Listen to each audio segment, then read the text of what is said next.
क्या आपको पता है कि बिजली गिरने से 80% लोग मरते ही नहीं हैं? और हमारे समुद्र का तल क्यों बढ़ रहा है? आप ऐसे ही फैक्ट्स को देखने वाले हैं विद डिटेल।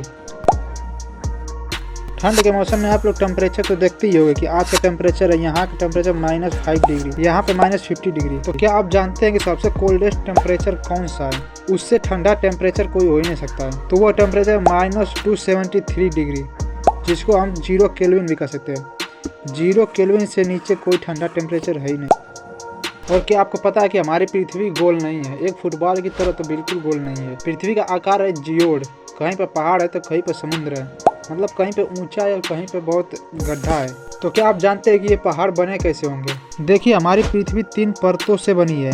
पहला है क्रस्ट, दूसरा है मेंटल और तीसरा है कोर। और हम जिस परत पर रहते हैं वो है क्रस्ट, और उसके नीचे वाले परत को कहते हैं मेंटल। मेंटल में जो मैग्मा होता है वो अर्ध लिक्विड होता है, मतलब अर्ध तरल होता है। ज्वालामुखी में जो मैग्मा निकलता है वही उस मेंटल में होता है, और उसी के ऊपर हमारा क्रस्ट तैरता है एक नाव की तरह। और मेंटल के जब खनिज पदार्थ खौलते हैं तो वो ऊपर क्रस्ट पर एक फोर्स लगाते हैं, जिससे क्रस्ट सैकड़ों भागों में टूटा हुआ है।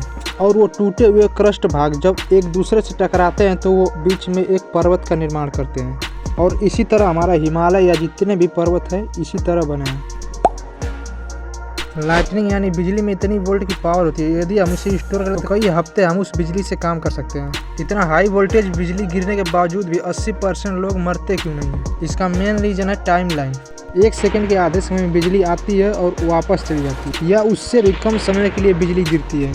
बिजली भी 3 प्रकार की होती है। जो आप आकाश में बिजली चमकते हुए लगातार देखते हैं वो बिजली एक बादल से दूसरे बादल तक जाती है। और दूसरी बिजली होती है जो बादल से उत्पन्न होती है और हवा में ही खत्म हो जाती है, धरती के सतह तक नहीं आ पाती है।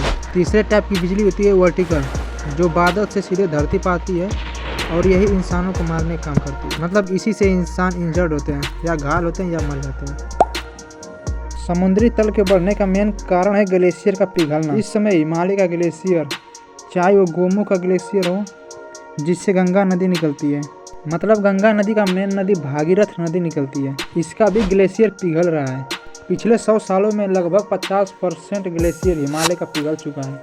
इसी तरह अंटार्कटिका महाद्वीप का ग्लेशियर, चाहे जितने भी ग्लेशियर वो पिघल रहे हैं। और इसका मेन कारण है दुनिया में बढ़ता हुआ प्रदूषण। इसमें CFC और इसके जैसे कुछ और भी गैसें शामिल हैं, क्योंकि ऐसे गैसों का सीधा इम्पैक्ट ओजोन परत पर पड़ता है, जिससे ओजोन परत पतली हुई है और ऊष्मा बहुत मात्रा में धरती पर आया है, जिससे धरती का टेम्परेचर बढ़ा है और ग्लेशियर पिघल रहा है।